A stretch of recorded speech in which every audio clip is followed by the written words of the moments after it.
We are live right now with the Payneless Flipping Podcast, where we come to you and teach you how to get into real estate and make it painless for you. Because we all know if you try to do this on your own, you're going to go through some pain. You're even going to go through some pain if you have some help. But that's why we're here, is to help you through it. And today I got an expert with me, Aaron Moore. How you doing, Aaron? Doing awesome. Pleasure to be here.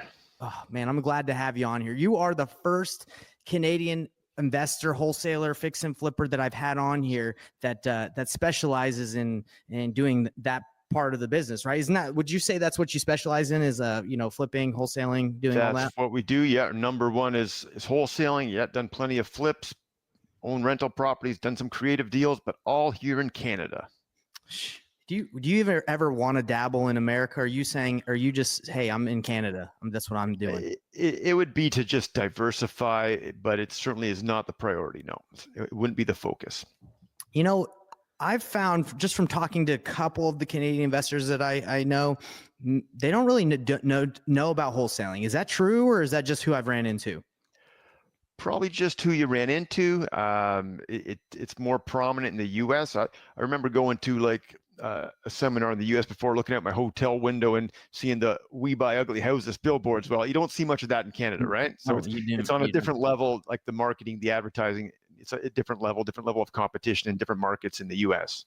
So let's kind of talk about wholesaling in Canada. I know in the United States, they have different softwares that make it easy to pull lists, like pre-foreclosure, probate, what else is absentee owner, unknown equity. I haven't found, again, I'm newer to the Canadian world, but do they have software like that makes it easy to pull information, or is that not really prevalent? Short answer is no. Sure, you can get some lists, but it probably wouldn't be much, maybe something about absentee owners or something like that, but you're not going to get the foreclosure, like any behind on mortgage type info. There's a lot of privacy rules, so information is really private in Canada. So yeah, you're not going to get a ton of lists, and it's probably not a good business for someone to be a list provider around here, because there's just not much. So no one wants to do it. Well, I think I was talking to you. I think we chatted about the population of Canada is the size of California, right? So it's not just it's not huge in the population size. Does that make it a little bit more difficult to do a large amount of volume, or not really? Well, we're in the Toronto market, so we are the biggest market in Canada. Mm-hmm. Within an hour and a half, I'm sure there's at least 8 million people, within an hour to 2 hour drive from Toronto, which is huge. That's huge. Yeah, we got a big market here. Yeah, so we're the biggest in Canada. Yeah, because that's true. Because I came from Salt Lake City. That's kind of primarily my market, and you have more deals than you know what to do with within 2 million people in the city of Salt Lake City and the surrounding area, 2 to 3 million. So, and it might not even be that big. So Toronto, yeah, you're definitely. There's way enough. And even in the Durham region, I know you were telling me you got a bunch of other deals that can pop up outside of the Toronto metro area, right? Oh yeah. We think the greater Toronto area includes, a lot of cities. It includes the Durham region, Peel region, a few different regions. But then, it's like the cities just are all connected to each other, and they keep going around the lake. So yeah, I love it. It's a big area. Yeah. So I've been wholesaling myself for about 7 years. How long have you been in the wholesaling investing game? I've been wholesaling since about 2007. Started dabbling in really 2008. Went full time. So we're over 15, 16 years now. Wow. Okay. Do you see any signs of it slowing down because of you're seeing kind of the writing on the wall in the States where they're trying to regulate the assignment of contract and trying to control that so they can get keep the money in the pockets of the realtors? Is that happening in Canada? It's not. I wouldn't say it's happening. You always hear. Even just recently, I heard a little bit of noise from the realtor lobbyists or the realtor, whoever's pushing the realtor rules, that it's probably they're pushing for more regulation, more tightening around anyone transacting real estate that's not licensed, anyone doing it in different ways. Yeah. So, do you happen to have a license yourself, or no? I don't know. No. Okay. But any reason? I know a lot of realtors. Well, it helps having a wife who's a realtor, so that makes things easier.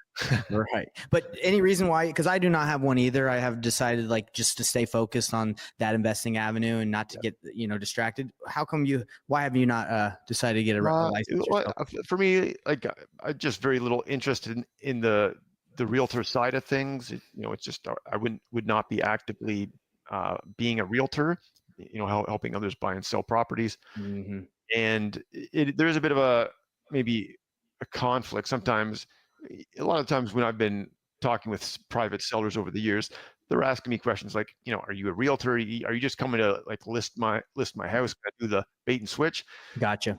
Really easy to say, no, I'm not a realtor. Yeah, for sure. Have you, would you say you're primarily focused on wholesaling and not flipping yourself, or would you say you do both depending on which one's the best option? I do both, but really it's the wholesaling.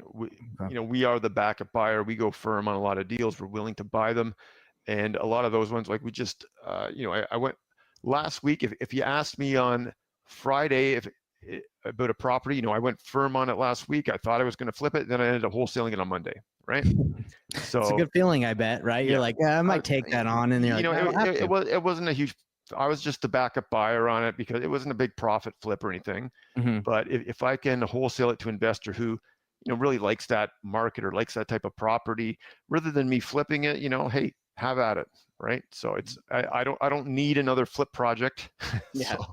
So, I don't know if this happened to you guys in Canada, but in the States, this happened to me. And I know a lot of other investors, whether they want to admit it or not, but when the interest rates were really low, everybody was flipping like crazy because they just saw that it was a great opportunity. But as soon as interest rates went up, prices started dropping, and I got caught with 3 flips that I couldn't sell. And I took a loss on like all 3 of them. Did that happen in Canada as well? Did people take a lot of losses, or was that not really like it was? Yeah, it definitely happened here in 2022 when interest rates were changing. Mm-hmm. People, I myself lost on a couple flips, and even some wholesale deals. People walked away from deposits. I stepped in. I remember when I stepped in to be the backup buyer. I knew I'd lose money, but just to help the seller out. Yeah. And I didn't lose that much money. Like, I don't even know what it was. I can go look up the accounting records and find out it was a 10, 15, whatever we lost. It is what it is. But I know other investors who bought flips, and they, my brother bought a flip from us at that time. Mm-hmm. But unfortunately, he still owns it as a rental because he couldn't sell it profitably as a flip. So, and it's, so my father-in-law, he sold his, unfortunately his mom passed away. But he sold her house at the height of everything for like 1.3 million in Whitby, and someone bought it to cause I guess Whitby's close to Toronto, so it's a desirable area. So someone bought it to build on it at 1.3. It wasn't rehabbed or anything. Then they Airbnb'd it for a year and tried to sell it, and they took a big loss on it, about 150,000, because they just sold it recently. But I think anyway, it just seems what's happened. And I guess the market, what would you say the market's looking like in Canada right now? Is it rebounding? Is it staying the same? What are your thoughts? As of right now, it's pretty, the same. Since about a year or two, since second half of 2022, late 2021, early 2022, it was boom time. Mm-hmm. But since then, it's pretty much the same. It's more or less flat. Yeah, sure, it goes up a bit in spring and then kind of cools down a bit. That's what we've seen the last couple of years. With rates going down, hey, maybe we're coming back to another boom time soon. I don't know. We'll see. I know that in 2020, I just bought my house here in Lindsay, Ontario, and I know that we were looking at houses last year, and you could get much more of a house than you could now when I just bought. And so it does seem like the prices have gone up a little bit than from the initial change and the initial interest rates going up. But it depends on the season. Spring markets, you're going to be paying a higher price. Probably right now, I think there'd be deals on the market. There's a lot of inventory right now. It's sitting there, yeah. So is this area, is it pretty big for investors that want to flip? Is that a big I guess job that people like to do? Yeah, you'll find significant number of flippers around, and most of the markets around here, even in some of the multi-million areas of Toronto, but certainly popular areas with places like Hamilton, Oshawa, they tend to, they have cheaper houses for the, comparatively to the other cities nearby, and a lot of old housing stock. Right. Those areas, there's a lot of flipping going on. Is there a lot of red tape for flippers? They have to get permits and they get stopped a lot, or is it pretty simple? They can just go in there. A lot of red tape. Sure. There's a lot of building permits. I'm sure we've all had our projects sort of stopped at times, if we didn't get a permit in advance, Mm-hmm. or you go a little further. It's hard to know. But I went and got permits before, like to change a dishwasher, just to have a permit. Even though it was like kind of a cosmetic reno, but sometimes just to have a permit and make the inspectors happy, just get a permit for something like like that dishwasher example. I love that. Yeah. Let me ask you this. So I don't know how familiar you are with wholesaling in the United States, but the process of the paperwork, but really all it is a real estate purchase contract. And then you have an assignment of contract that you sign with the end buyer. And that's it. You take that paperwork to the title company. Here you have attorneys, but we have attorneys in the United States as well, attorney states, title states. And you take that paperwork and it's pretty much at that point it's done, right? That's the paperwork we need. Is that the same here, or is there more? Just have an assignment agreement. We have someone like ourselves, our company is getting an agreement of purchase and sale is what we call it around here. And then we'll sign an assignment agreement with an investor, and we're sort of the middle person. Mm-hmm. and that's the lawyers will take it from there and just close up the deal. Are there lawyers, I'm assuming, that represent the seller and the buyer, right? Correct. There's two? Yeah, on both sides. Yeah. Okay, great. So so maybe just different terminology, but the kind of the same type of paperwork. Exactly. Yeah, very similar. Is creative done here a lot? Like I know there's a lot of different terminology for to creative. Is that this? I wouldn't say a lot. Okay. But it is done. It can be done. If you talk to most people, they'll say they've never heard of it. Some people say it's never done. That's just because they haven't seen it done. Yeah. But it's right. Not done very often. I remember doing a creative deal with my lawyer, and he was like, other lawyers were seeing it, and like, well, I haven't seen this in like 30 years, this kind of stuff. Yeah. Do you try that very often when the seller, you can't get them the price they want, so you try to kind of work something out in creative, or it's not so much? It's rare. Like we'll do a bit of seller financing. I've done, I can count them on one hand over the years. Like it's 3 deals I've done that are more like subject to the existing mortgage, basically taking on the existing mortgage. So it's rare. Right. So they're subject to. Yeah. So subject to, for people that don't know, that's when they have a mortgage in place, and then seller finance is usually when they own the property outright and the seller's financing you, and you can have them finance a flip that you're doing, or you can just have them finance you buying it. But you're saying you've seen more of sub to and taking on the mortgage than just having someone own it outright and then you making them payments. Well, is that what you're saying? The subject to is probably very rare. It's very rare around here, but yeah, seller financing happens. Like, sure, sellers will hold a mortgage, but you can negotiate it. But they try to make it sound a lot more sexier, like that it happens a lot more. I've been in the States. I've been doing deals for 7 years, and I would say same here. I haven't done that many subject to, just because people, they kind of want to just be out of it, right? They don't want to hold anything in their name. Yeah, and sometimes I'll use just basic seller financing as an option for people if they want more money. Like if let's say it's a free and clear house, I'll give them an option. Like I'll tell them I'll pay them a higher price if they'll hold a mortgage, and a lower price if they just want to cash out. And I'd say almost everyone takes the lower price to cash out. Yeah, just to be done. It's easy, right? They don't want. So tell me how your company is built. Is it built kind of like how they teach? Well, I think you're a part of what is it, Collective Genius? Is that the one that you're part of? Yeah, I'm a member of Collective Genius in the US. Yeah. So I'm assuming you're getting a lot of like the structure of how like the investors do within the States, and everybody collaborates. So again, what does your company look like at the moment? Yeah, so like team-wise in different positions, we have outside salespeople. We call them home buying specialists. We have inside salespeople. The industry calls them lead managers. Mm-hmm.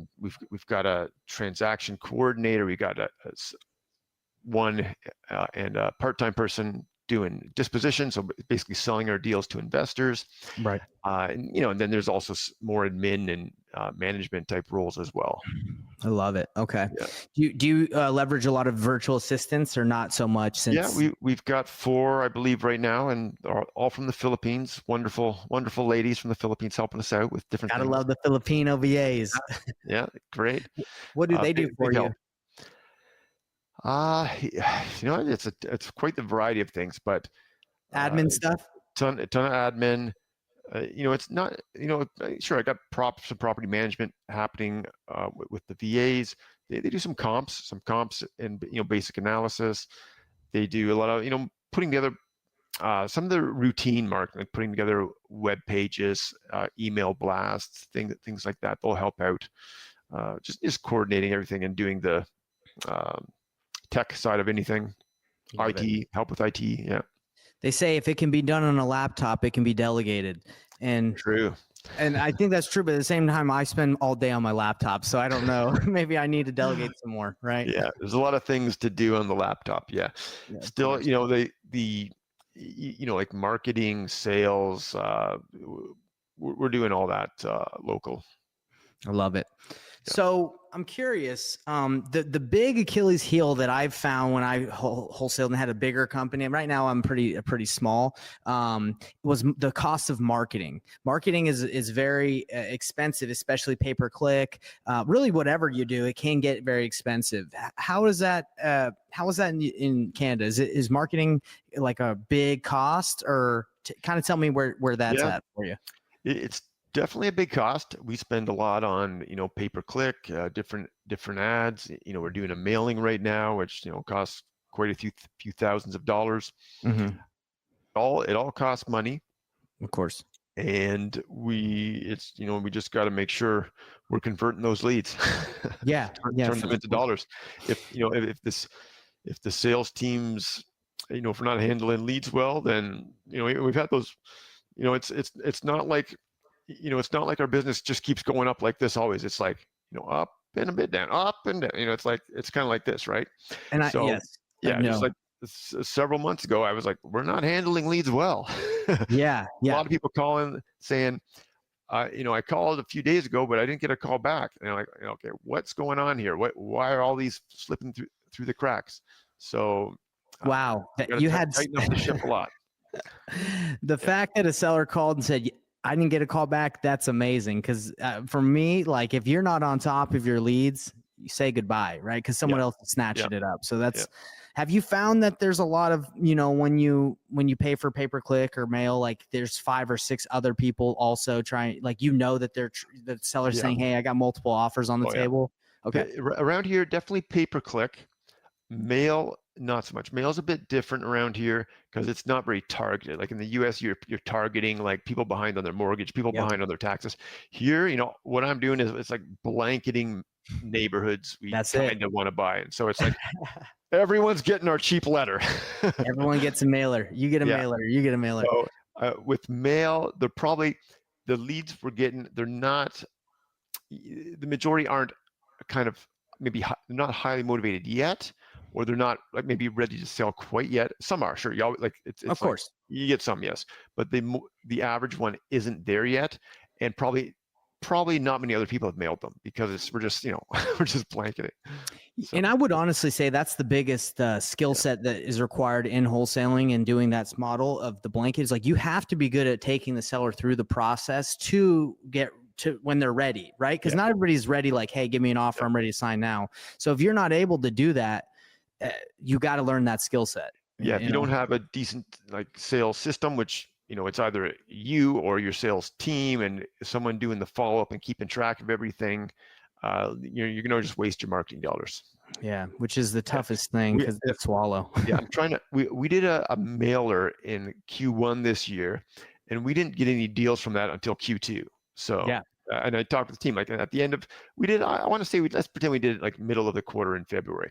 Mm-hmm. At the end of the quarter, at our quarterly, I was like, well, still don't have any success on this mailer we did. Pretty significant big mailer. But then at the end of the next quarter, I'm like, all right, guys, you turned around, you converted these leads into money. Let's do more. I love it. That's amazing. Yeah. What is so the average assignment fee in the United States? It really depends on the market you're in because some markets are bigger. Like California, your assignment fee is going to be bigger because of the price points, and it just depends, right? Midwest is going to be smaller just because of the price points. What would you say the average assignment fee is in our area right here? Our average is, just the past couple of years, it's in the 30s and 40s, so 30,000, 40,000. It's that kind of range, and it'll fluctuate, but right. Ongoing, it's the averages in those ranges. Yeah, and I would say that's pretty fair because of the price point. Like you're not dealing with $100,000 homes or 200,000. Like you're probably $500,000 is probably the average of what you're saying, right? And I'm also talking Canadian dollars, and we've taken a hit just recently. So now it's whatever I'm saying is worth less in US dollars than it was a few months ago.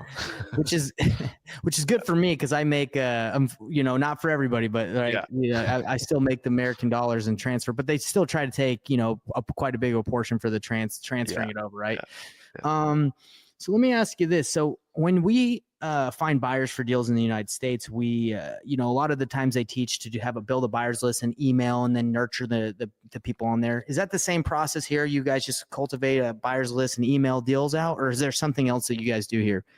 Yeah, that's the main thing. Like we've built over years, built a solid buyers list in all different areas of Ontario. So we've got buyers all over on the province, and when we got deals in different areas, we send it to the people who are interested in those areas, and try to connect them. We'll do if a deal doesn't move quick, we might look at some other avenues as well, but that's our main thing. Would you say the other avenues are like Facebook groups or we do a Facebook group, but it might be like sometimes we reach out to local realtors. There you go. Yeah. If we've seen realtors sell a similar type property recently, sometimes if they've just sold one recently, and maybe even if they have multiple offers, like sometimes we'll see a house that's similar that's sold over asking, which typically means they've often had multiple bidders on it, and we'll contact them to see if they have someone else who might be interested in our house if it's similar, things like that. Certainly. In the United States, Utah and other states like Texas, they're non-disclosure states. They don't allow you to see what it's sold for over asking. Is that the same here in the area, or do you not need to, or can you see that information? Yeah, we see that information. We can see nowadays what everything's sold for, over asking, under asking, whatever it is. We'll see what it's sold for. Which is helpful, right? To see the reality. Wow. So it sounds like everything is about the same, to be honest. I don't see really many differences. The marketing, I understand that the marketing has to be either pay-per-click or mail because the lists are kind of out of the game, right? I guess you could flyer neighborhoods you wanted if you want to do that manual labor. And that's essentially what we're doing. We're flyering neighborhoods, but we use the Canada Post, the postal service, to do that. Much more efficient, right? Yeah. Anything specific that your mailers say that are outside the generic, we buy houses? We do focus on our referral fee. Like around here, we like to. I think for years I've been putting like a PS at the bottom. We'll pay we do it's based on the year, so it's easy to remember. This year we're paying $2,024 for a successful referral fee. So next year 2024, 2025. Hey, I like that. I was about to ask you how you came up with that random number, but now it makes sense. So you just remember the year and our referral fee. I love that. Yeah. Well, I would love to, obviously we're connected here and I live in the area and I've wholesale in the United States, but I'd love to figure out how we could do some business together.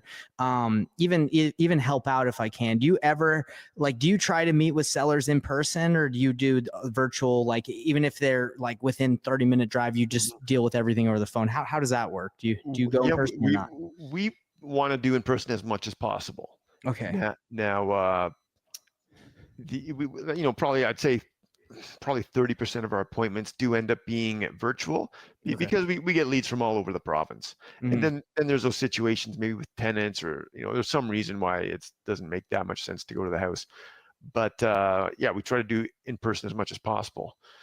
So you being in Lindsay, we'll have to send you some Lindsay appointments. I was gonna say I'd love to help out if I can. If it's something where you don't have someone around and I could just hop on over, take some pics for you, I wouldn't mind. It's kind of fun to get out and get back into the mix sometimes. See, get talking with sales. I love the sales process. That's like I don't know if you know too much about me, but I did door-to-door sales for like 6-7 years before I got into this, and now I'm focused really hard on the sales because I really think that this business is all marketing, right? Like generating leads, and then you have to convert the leads. So you have to be really good at the sales process. And in the States, like we like to take sellers through, like, obviously our cash offer. And if they don't accept, we like to, offer them different options. And, you can do novations. I don't know if they do that so much here in Canada, but you can pretty much, monetize a lead any way you can, like any way, like whether you buy it, you have wholesale, you list it for the seller in their behalf, and you get paid out by a traditional, financing, or you could do creative. So you really can monetize anything. You just have to be able to frame it and get the seller to trust you. Cause that, in all reality, if they trust you, you can pretty much work with them in any way if they want to sell. Yeah. We still have to figure out novations here. We definitely turned some sellers on to realtors that we know. We connect them with great realtors. So we do look at different options as well. And novations is something we need to explore. But I have explored it, but I do want to. I think we can do it. We just got to figure out a few things.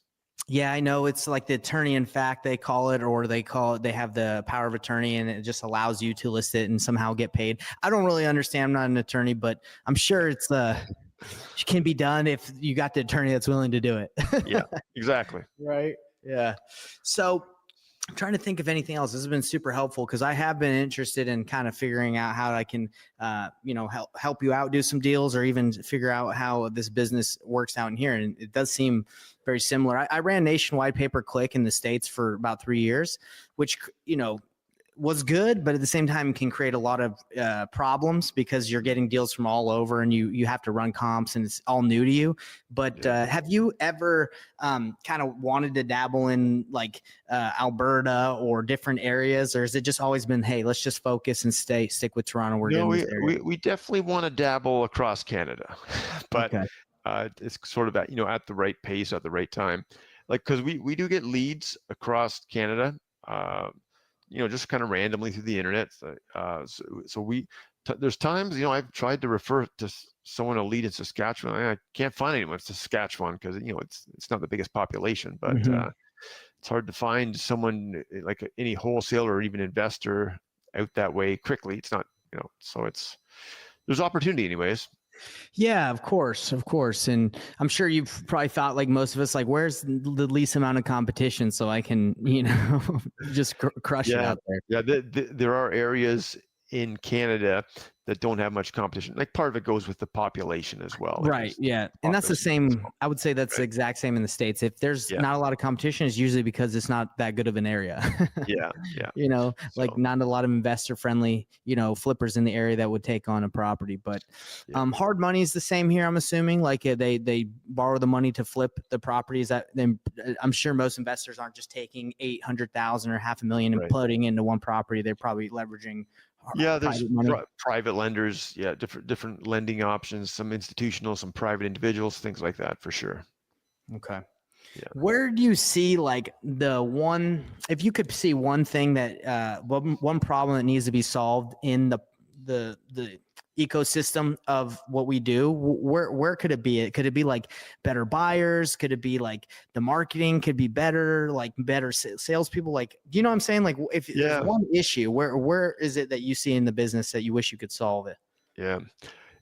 Now that you brought it up, like one of them is doing novations in Canada. I've never heard of anyone doing it in the country yet. That is a problem I'd like to figure out soon. Mm-hmm. I think there's going to be a way to do it that'll be good for everyone. Mm-hmm. Hey, always, but then part of it always comes down to people. Like like you mentioned, salespeople. It's sales. We're in a people business. Our team is people. The sellers are people. So like getting great people on your team is important. It's been important for growing our company. Hey, we're always looking to hire salespeople. So any salespeople in Ontario, GTA listening to this, connect with us because we're pretty much always looking to hire like either inside salespeople, outside salespeople. So keep that in mind. Yeah, I would say you're exactly right. This like finding good people that stick around is the key. Because like in the States, when you find a really good acquisitions manager, that's what we call it. Or would that be outside sales? Is that what you guys call it? Outside sales, yeah. Is like, they're really good. And eventually they find out like, oh, I can just market myself. Let me try. And whether they succeed or not, it doesn't matter. But a lot of the time they try. I don't know does that happen here where a lot of people, they kind of feel like they understand the process. And if they're really good, they just. Yeah, it's happened before. Some some people will kind of try it themselves. But I have seen it happen before. People try. Yeah, for sure. Some will, some won't, right? Yeah. So people is, you're saying if there's one issue, that's an issue every business has, is like, let me get the good people that work hard and they're accountable and they do what they say they will.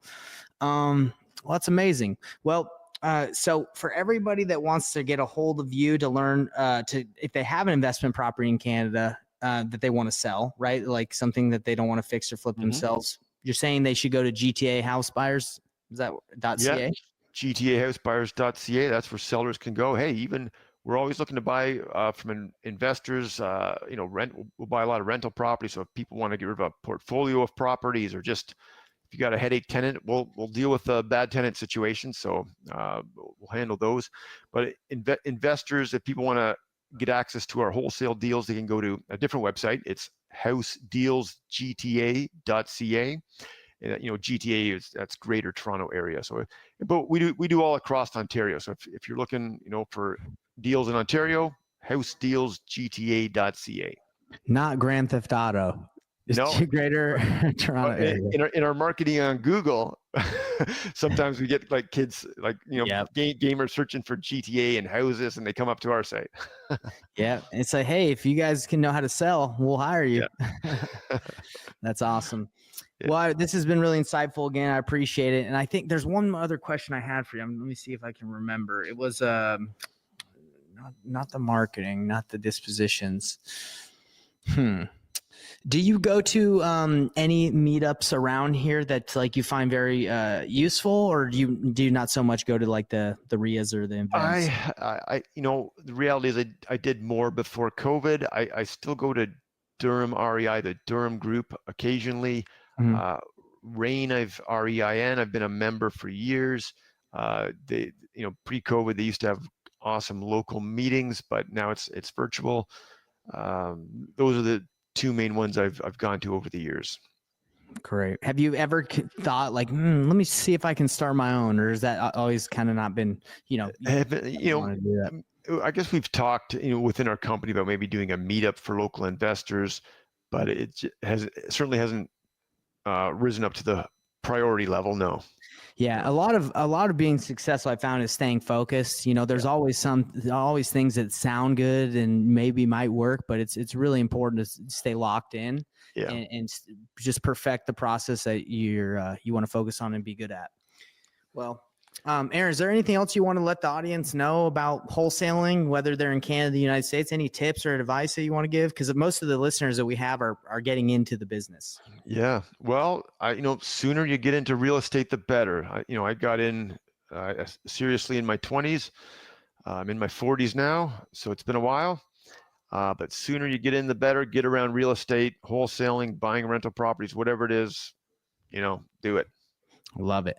Well, me, Aaron, if you need anything again from me, I'm an open book and I love to learn and help out. So if there's anything, like I said, if you need even sales, like if you're guys, you don't know much about my sales experience, or like, I guess, haven't seen me sell, but if you're ever interested, I do sales. Oh, sorry. I do sales training as well. So I'd love to talk to your guys and see if I can help out in any way possible. Appreciate it. And I want to send you soon to a house in Lindsay to, get under contract for us. I would love to do that for you. All right. Well, Aaron, I appreciate you, and hope everybody go check them out. And I want to check that out too. Give me one more time that website of the where you have your for deals investors. At. Yeah. It's housedealsgta.ca. I should have looked on this website before I bought my house here. I might have been able to find something good in here. We just got one, a 3-acre property, kind of not too far from you. It's south in like Bowmanville, Clarington area. We just bought one a few days ago. It looks like a really great deal. 3-acre property. Yeah. So my property, I love that. I'm out in the country. I got an acre, but it backs onto the farmer that has like thousands of acres. And we got the bunch of Mennonites out here just riding around in their little carriage their horses. It's crazy. I know your area because my cottage is close by. So I've seen the Mennonites, and I go to that farm not too far from you and this kind of stuff. So it's awesome. Yeah, I know. I love it out here. All right. Well, again, appreciate it, Aaron, and we will see you next time. We're going to have you back on and check in on your business and see how you're doing and, in the future, if you don't mind coming back. Sounds fantastic, Nathan. Thanks for having me. Yeah. Thanks for being on here. Talk to you later. All right. Bye for now. Hey everybody, what's up? It's Nathan Payne, and for the first time ever, we just released this insane training bundle that has literally everything that I've learned from doing a combined 4,000 deals in real estate, all from starting with absolutely no previous business background experience or any real estate experience. Plus, there's over $19,000 worth of free gifts that we're throwing in, all for an insanely low price. If you want to get your hands on this, be sure to click the first link on the description below right now.